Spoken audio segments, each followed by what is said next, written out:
Chapter 1. The Right to be Rich. Whatever may be said in praise of poverty, the fact remains that it is not possible to live a really complete or successful life unless one is rich. No man can rise to his greatest possible height in talent or soul development unless he has plenty of money. For to unfold the soul and to develop talent, he must have many things to use, and he cannot have these things unless he has money to buy them.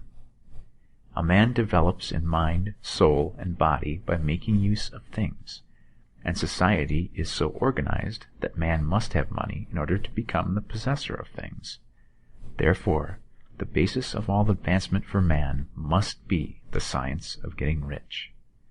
The object of all life is development, and everything that lives has an inalienable right to all the development it is capable of attaining.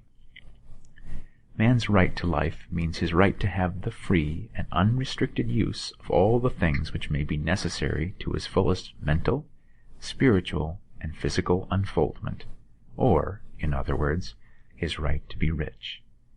In this book I shall not speak of riches in a figurative way. To be really rich does not mean to be satisfied or contented with a little. No man ought to be satisfied with a little if he is capable of using and enjoying more. The purpose of nature is the advancement and unfoldment of life, and every man should have all that can contribute to the power, elegance, beauty, and richness of life. To be content with less is sinful. The man who owns all he wants for the living of all the life he is capable of living is rich, and no man who has not plenty of money can have all he wants. Life has advanced so far and become so complex that even the most ordinary man or woman requires a great amount of wealth in order to live in a manner that even approaches completeness. Every person naturally wants to become all that they are capable of becoming.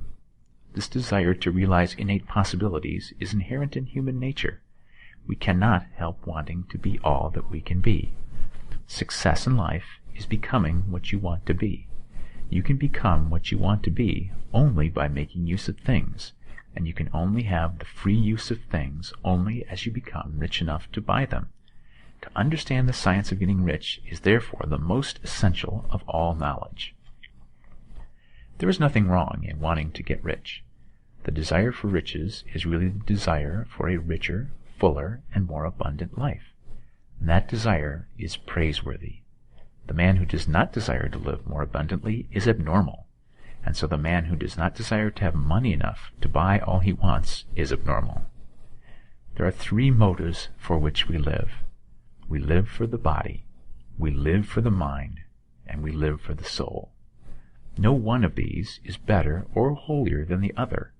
All are alike desirable, and no one of the three, body, mind, or soul, can live fully if either of the others is cut short of full life and expression.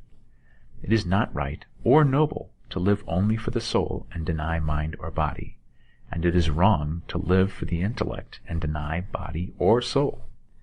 We are all acquainted with the loathsome consequences of living for the body and denying both mind and soul, and we see that real life means the complete expression of all that man can give forth through body, mind, and soul.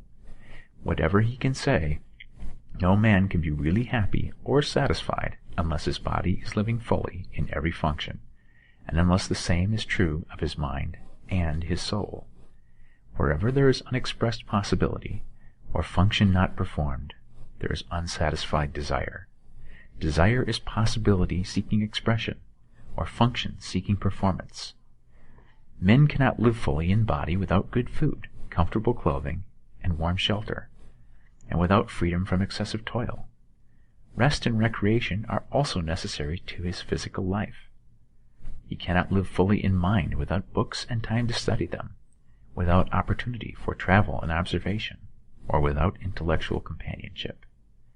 To live fully in mind, he must have intellectual recreations, and must surround himself with all the objects of art and beauty he is capable of using and appreciating.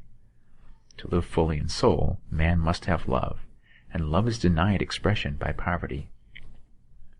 A man's highest happiness is found in the bestowal of benefits on those he loves.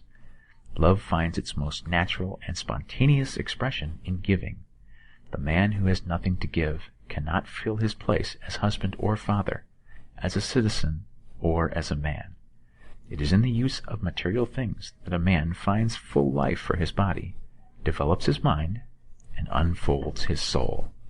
It is therefore of supreme importance to him that he should be rich. It is perfectly right that you should desire to be rich. If you are a normal man or woman, you cannot help doing so. It is perfectly right that you should give your best attention to the science of getting rich, for it is the noblest and most necessary of all studies. If you neglect this study, you are derelict in your duty to yourself, to God, and humanity, for you can render to God and humanity no greater service than to make the most of yourself.